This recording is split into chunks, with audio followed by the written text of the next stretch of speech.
Bonjour tout le monde, bienvenue dans cette vidéo, je suis très heureuse de vous retrouver aujourd'hui pour parler ensemble de l'armure du chrétien. C'est la première vidéo, on va parler de la première arme et tout de suite, je vais te faire découvrir ce fameux verset clé que dont je t'avais parlé la dernière fois, que tu attendais avec impatience, je le sais. Eh bien, tu peux tout de suite prendre ta Bible, que j'ai ici même, et tu peux chercher dans Éphésiens 6 au verset 14.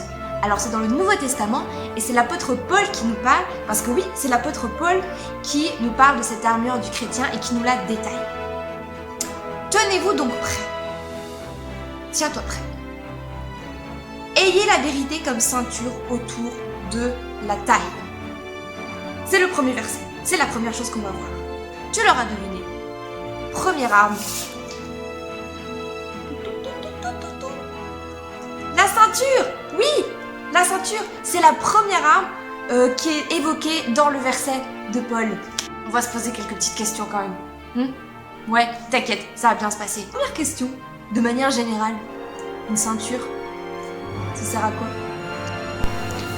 De manière générale, on porte une ceinture pour maintenir quelque chose.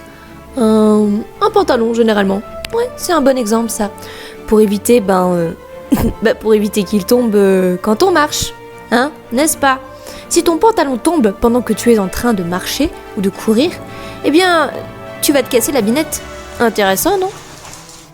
Pour entrer un petit peu plus dans le vif du sujet, je te pose une deuxième question. Dans la Bible, dans le verset qu'on vient de lire, à quoi Paul compare-t-il la ceinture? Comme on vient de lire ensemble, Paul compare la ceinture à la vérité. Porter la ceinture sur soi, ce serait porter la vérité.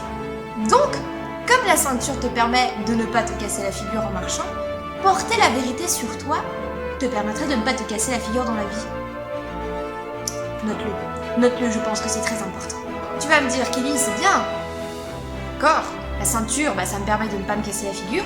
Porter la vérité, ok, mais qu'est-ce que ça veut dire en fait porter la vérité sur moi?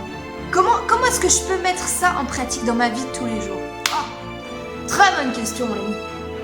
Eh bien, porter la vérité sur soi, ça peut commencer par arrêter de mentir aux gens qui sont autour de nous, par exemple. De mentir soit dans nos paroles, soit dans nos actes.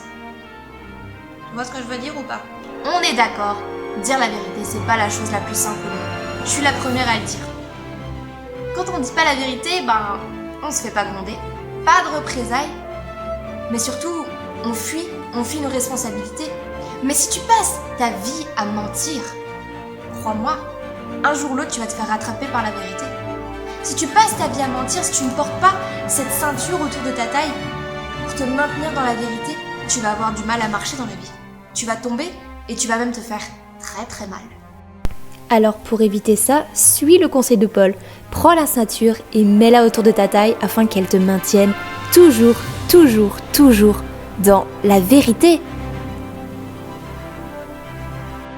Si tu as du mal avec ça, si tu as du mal à dire la vérité, si tu es tout le temps tenté de mentir, de vivre dans le mensonge, et que tu as pris aujourd'hui cette décision de marcher dans la vérité, de porter la ceinture de vérité afin de ne pas tomber, de ne plus te faire mal et de ne plus faire de mal aux autres, eh bien je t'invite à prier Dieu, parce que oui, dire la vérité, c'est pas toujours facile, mais Dieu est avec toi.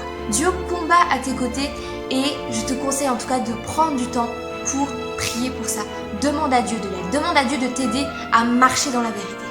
Ensuite, si tu veux te rappeler de cette décision que tu viens de prendre, eh bien tout simplement, je te conseille de porter une ceinture que tu auras choisie spécialement pour l'occasion.